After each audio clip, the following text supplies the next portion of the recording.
السلام علیکم ورحمۃ اللہ وبرکاتہ۔ رب سے جڑنے کا سفر۔ اس کی تکلیف دن بدن بڑھتی جا رہی تھی، مگر اس نے کسی سے ذکر نہیں کیا تھا۔ اب زیادہ دیر بیٹھنے سے اسے درد محسوس ہونے لگا تھا۔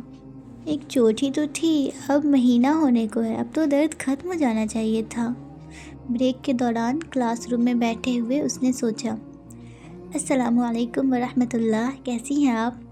کسی نے پیچھے سے اسے سلام کیا۔ اس نے مڑ کر دیکھا تو ویل چیئر پر یونیفارم میں ملبوس ایک پیاری سی لڑکی اسے دیکھ کر مسکرا رہی تھی۔ وعلیکم السلام، میں ٹھیک ہوں، آپ کیسی ہیں؟ فاطمہ نے درد چھپانے کے لیے نقلی مسکراہٹ کو چہرے پہ سجا لیا۔ الحمدللہ، اللہ سبحانہ و تعالیٰ کا بہت احسان، بالکل ٹھیک ٹھاک ہوں۔ میرا نام نور ہے، آپ شاید یہاں نئی طالبہ ہیں۔ میں کافی دنوں سے آپ سے ملنا چاہ رہی تھی مگر موقع ہی نہیں ملا۔ جی، میرا یہ دوسرا ہفتہ ہے یہاں، آپ سے مل کر اچھا لگا۔ اس کے نام کے ساتھ اس کا چہرہ بھی کسی نور کے ہالے کی طرح اسکارف میں چمک رہا تھا۔ مجھے بھی الحمدللہ، اللہ بھی کیسے کیسے اپنے پیارے بندوں سے ملواتے ہیں نا۔ آپ کو دیکھ کر ایک الگ سی کشش محسوس ہوئی کہ میں کھینچی چلی آئی۔ کشش؟ کیا مطلب؟ ہاں نا، شاید آپ کو نہیں پتہ مگر آپ پر اللہ کی کوئی خاص رحمت ہے۔ آپ کو دیکھ کر پتہ نہیں کیوں ایسا احساس ہوتا ہے کہ آپ اللہ کی چنی ہوئی بندی ہیں۔ چنی ہوئی بندی؟ کیا مطلب؟ میں سمجھی نہیں۔ فاطمہ کو اس کی باتوں میں اپنا درد بھول گیا۔ یہ کیسی باتیں کر رہی تھی؟ میں تو اسے جانتی بھی نہیں۔ جی، میں کافی دنوں سے آپ پہ بہت غور کر رہی تھی۔ یہاں آنے والے ہر شخص میں اللہ کی محبت طلب نہیں ہوتی، چنے ہوئے لوگ ہوتے ہیں، وہ جو ایسی جگہوں پہ بھی اپنا مقصد لے کر آتے ہیں اور پھر اسی پہ جان لگا دیتے ہیں۔ مدرسوں میں تو سب ایک ہی مقصد لے کر آتے ہیں نا نور؟ اس نے حیرت سے پوچھا۔ ہاں فاطمہ، مگر بہت کم لوگ ہوتے ہیں جو واقعی اس مقصد پر استقامت حاصل کرتے ہیں۔ خیر، آہستہ آہستہ سمجھ جاؤ گی۔ بتانا یہ تھا کہ آج میرا آخری دن ہے، نور نے اداس ہوتے ہوئے کہا۔ کیوں، خیریت؟ میں تو خوش ہو گئی تھی کہ مجھے اللہ نے اتنی اچھی دوست دے دی ہے۔ فاطمہ کی بات سن کر نور بے اختیار مسکرا دی۔ وہ تو میں ہوں انشاءاللہ آپ کی دوست، اللہ نے چاہا تو ہم دوبارہ ملیں گے، یہاں نہ تو صحیح جنت میں ملیں گے انشاءاللہ۔ مگر جانے سے پہلے میں دینی ساتھی ہونے کی حیثیت سے کچھ نصیحت کرنا چاہوں گی۔ جی ضرور۔ دیکھو، اللہ کا جتنا شکر ادا کیا جائے اتنا کم ہے۔ اس نے آپ کو ہدایت کے لیے چنا ہے تو آپ نے اس کتاب کی بہت قدر کرنی ہے۔ آپ نے اپنی زندگی کو بالکل ضائع نہیں کرنا، اس زندگی کو مقصد دینا ہے۔ آپ کا مرنا جینا صرف آپ کے رب کی خاطر ہو جس نے آپ کو پیدا کیا ہے۔ دیکھو، اللہ آپ کو جو بھی حکم دیں گے آپ نے اس کو سر جھکائے مانتے چلے جانا ہے، خواہ وہ کوئی شریعت کا حکم ہو یا ذاتی زندگی کا۔ آپ نے ہمیشہ بندگی دکھانی ہے، ساری دنیا مخالف ہو جائے، آپ نے صحابہ کے نقش قدم پہ چلتے ہوئے دین پر کمپرومائز نہیں کرنا۔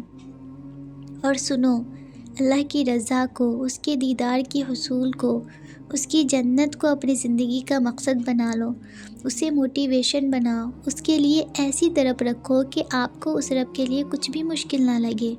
ایسی زندگی گزارنا کہ موت کے وقت آپ کا رب آپ کو اپنی رضاؤں کی خوشخبریاں سنائے۔ اور ہاں، سب سے بڑھ کر بس اسی سے محبت کرنا۔ ان باتوں کو اپنے دل پر لکھ لو، کبھی مٹنے مت دینا۔ میں چلتی ہوں، اللہ آپ کا حامی و ناصر ہو۔ وہ مسکراتے ہوئے ویل چیئر کو اپنے ہاتھوں سے موڑتے کلاس روم سے باہر چلی گئی۔ فاطمہ وہیں کھڑی سکتے کی سی کیفیت میں اسے جاتا دیکھتی رہی۔ کیا تھا اس کی باتوں میں؟ وہ لمحوں میں اسے کیا جتا گئی تھی؟ اس کے رونگٹے کھڑے ہو گئے تھے، دل رب کے آگے جھک رہا تھا، آنکھیں بہہ رہی تھیں، نور کی باتیں اس کے کانوں میں گونج رہی تھیں اور وہ ارد گرد سے انجان کھڑی تھی۔ اس کے لیے دعا کرنا اللہ آسانیاں فرمائے۔ بہت دور سے پڑھنے آئی تھی، صرف دین سیکھنے کے لیے مشقت اٹھائی ہوئی تھی، مگر کچھ دن بعد اطلاع آئی کہ اس کی ماں مر گئی ہے۔ باپ تو بچپن میں فوت ہو گیا تھا۔ آج وہ صرف یہ بتانے آئی تھی کہ اس کا یہاں آخری دن ہے، اب اسے جا کر اپنے چھوٹے بھائی بہن کو سنبھالنا ہے، اللہ رحم فرمائے۔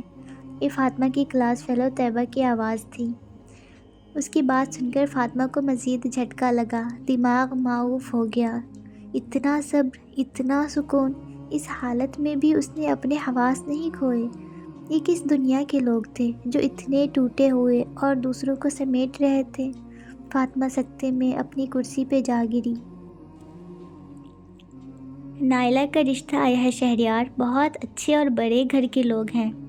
آج اس کی والدہ کے چہرے پہ خوشی کے آثار تھے۔ شہریار ابھی اسٹور سے آیا تھا کہ اس کی ماں نے اسے یہ خوشخبری سنائی۔ وہ واش بیسن سے ہاتھ منہ دھو رہا تھا اور ساتھ ساتھ ماں کی بات بھی سن رہا تھا۔ وہ ساتھ والی سغرا خالہ ہے نا، وہ لے کر آئی تھی لڑکی کی ماں کو، بہت بڑی گاڑی پر آئے تھے۔ ہماری تو گلی تنگ ہے تو بیچاروں کو نکڑ پر گاڑی کھڑی کرنی پڑی۔ مجھے تو شرمندگی ہو جا رہی تھی، مگر مجال ہے جو لڑکی کی ماں کے ماتھے پہ کوئی شکن بھی آئے۔ بڑی خوش ہو کر ملی، نائلہ کو بھی بڑے پیار سے دیکھ رہی تھی۔ اس کی ماں سارا دن کی رودات سنائے جا رہی تھی۔ شہریار اب فریش ہو کر ماں کے پاس بیٹھ گیا تھا۔ کیا کام کرتا ہے لڑکا؟ کسی انشورنس کمپنی میں بہت بڑا آفیسر ہے، ماں نے لفظ بڑا پہ زور دیتے ہوئے کہا۔ اماں، انشورنس کمپنی؟ وہ حیران ہوئی۔ ہاں تو اور کیا، ماشاءاللہ لاکھوں کماتا ہے مہینے کے۔ ہماری نائلہ تو عیش کرے گی، اور تو اور اکلوتا بیٹا ہے ماں باپ کا، ماں فخر سے بتانے لگی۔ اماں، کیا وہ نماز پڑھتا ہے؟ شہریار سنجیدگی سے پوچھ رہا تھا۔ لو بھلا، اب میں یہ پوچھتی اس کی ماں سے، سب مسلمان ہیں بیٹا، اب بھلا یہ باتیں پوچھتا ہوا بندہ اچھا لگتا ہے؟ اماں، پھر آپ نے بچپن میں ہمیں نماز پڑھنا کیوں سکھائی؟ تاکہ کل تمہاری آخرت سنور جائے۔ تو کیا اپنی بیٹی کو بیاہتے وقت نہیں دیکھیں گی کہ وہ بندہ اپنی آخرت سنوارنے کے لیے کیا کر رہا ہے؟ تو کیسی باتیں کرنے لگ گیا ہے، پہلے تو ایسا نہیں تھا، پتہ نہیں کس کے پاس جانے لگ گیا ہے، اس کی ماں نے جھلاتے ہوئے کہا۔ اماں، کچھ غلط نہیں کر رہا میں، آپ تسلی رکھیں، بس گمراہی سے نکلنا چاہ رہا ہوں۔ بہرحال آپ اس لڑکے کے دین کا پتہ کروائیں خالہ سے، اس کی جواب سے تو میں بالکل مطمئن نہیں ہوں، بندہ تھوڑا کھائے، حلال کھائے۔ اس کی ماں نے حیرت سے منہ کھول کر اس کی طرف دیکھا۔ شہریار، آج کا زمانہ دیکھا ہے تو نے؟ لوگ 2 وقت کی روٹی کو ترس رہے ہیں، اب ایسا اچھا رشتہ ملا ہے تو حلال حرام کرنے لگ گیا ہے تو؟ اماں، دنیا میں ان حرام کاغذوں پہ عیش کرنے والے کل اپنے رب کو کیا منہ دکھائیں گے؟ شہریار، میرا دماغ خراب مت کر، تو جا یہاں سے، اللہ اللہ کر کے ایک اچھا رشتہ آیا ہے، اس میں بھی تو ٹانگ مت اڑا۔ اس کی والدہ کو اچانک غصہ آ گیا تھا۔ شہریار حیران رہ گیا کہ اس کی ماں کو آخر ہوا کیا ہے، وہ ایسی تو نہیں تھی۔ کیا واقعی مال نشہ رکھتا ہے کہ انسان قبر کو بھول جائے، حشر کا دن اور اس کا حساب بھول جائے؟ اسے یاد تھا کہ جب اس نے معاذ کو بتایا تھا کہ کبھی کبھار وہ اپنے کسٹمرز سے جھوٹ بول کر پیسے زیادہ وصول کر لیا کرتا تھا یا کسی پروڈکٹ کا نقص چھپا لیا کرتا تھا، اس پر معاذ نے چند سوال کیے تھے۔ وہ جب بھی سوچتا اس کے رونگٹے کھڑے ہو جاتے تھے۔ شہریار، ہمیں اپنے سارے مال کا حساب دینا ہے، کہاں سے کمایا اور کہاں خرچ کیا۔ اللہ نے اگر پوچھ لیا کہ میرے بندوں کو دھوکہ دے کر مال کمایا تھا تو کیا جواب دو گے اللہ کو؟ اگر اس مال کے ذریعے جہنم کی آگ میں پھینک دیا گیا تو؟ کیا موت کا، قبر کا، اللہ کو حساب دینے کا اور جہنم کا ڈر کافی نہیں کہ انسان ہر طرح کی بے ایمانی اور دھوکہ بازی یا حرام کمائی سے بچ جائے؟ معاذ کے یہ الفاظ اب اس کے کانوں میں گونج رہے تھے۔ نور کی باتوں نے اسے بہت متاثر کیا تھا، جیسے کسی نے انگلی پکڑ کر راستہ دکھا دیا ہو کہ وہ منزل ہے اور ادھر تم کو پہنچنا ہے۔ کیسے وہ قرآن سکھائے گا؟ کبھی بھی کسی کی کہی ہوئی ایک بات انسان کے اندر نئی روح پھونک دیتی ہے، اس لیے اچھی بات کہنے اور سننے والا بننا چاہیے، کیا پتہ کب کام آ جائے۔ فاطمہ اب مکمل کوشش کرتی تھی کہ جو اسے عمل کی بات پتہ چلے وہ فوری اس پر عمل کر لے۔ فرائض کی پابندی، نمازوں میں خشوع اور اخلاقیات پر کام کرنا شروع کر دیا تھا۔ تہجد تو اس کا معمول بن گئی تھی۔ اس وقت وہ اپنے دل کی ہر بات اپنے رب سے شیئر کرتی تھی۔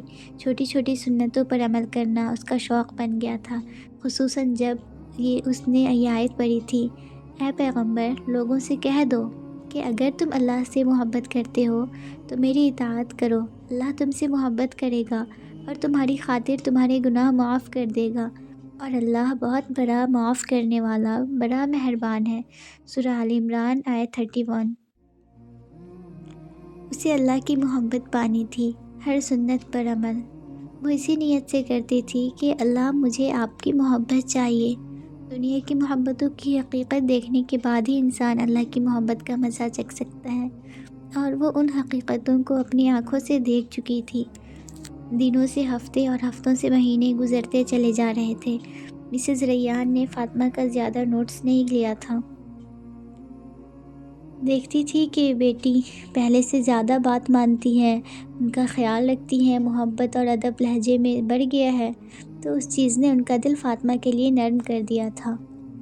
مگر انبیاء علیہ السلام اور صحابہ کی سنت ہے کہ اللہ کے راستے پر چلنے والوں کے راستوں پر محبتوں سے پہلے آزمائشوں کے کانٹے ہوا کرتے ہیں، جن پر انہیں استقامت سے چلنا پڑتا ہے، پھر ہی پھولوں سے زیادہ خوبصورت جنت ملا کرتی ہے۔ فاطمہ کی آزمائش بھی اس دن شروع ہوئی جب وہ سورہ نور میں پردے کا حکم پڑھ کر گھر عبایا خرید لائی تھی۔